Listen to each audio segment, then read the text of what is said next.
the same question. It was 10 days ago that neighbors found 73-year-old Virginia Chavez half naked in a pool of her own blood outside her South Valley home.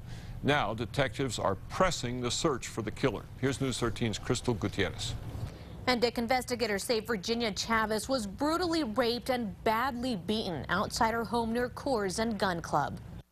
The girl that found her says that she just sees that in her head all the time. It's been more than a week, but for neighbors of Virginia Chavez, the nightmare of her brutal death is still very vivid.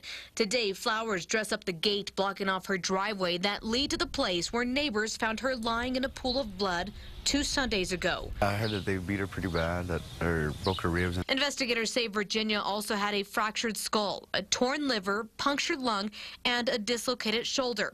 And the 73-year-old woman had been raped. I couldn't believe it. That's pretty horrible that they would do something like that, you know. However, neighbors or investigators would not find out about the rape until several hours after she was rushed to the hospital. Some neighbors who found Virginia Sunday morning told medics they thought she had fallen off a nearby ladder. However, one neighbor who didn't want to go on camera says he found that story odd, because he says Virginia was not wearing any pants or undergarments.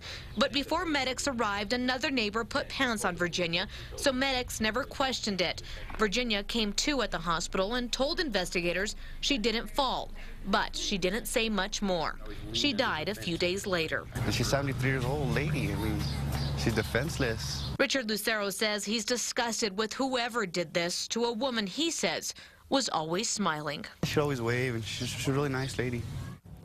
And to add another twist to the story, investigators say Virginia's cell phone was found on the roof of her home by either friends or family. Back to you. All right, Crystal, detectives say by the time they realized this case was a crime and not an accident, the scene had already been trampled, and the cell phone had been passed around so much that CSI investigators are having a hard time finding the killer's fingerprints.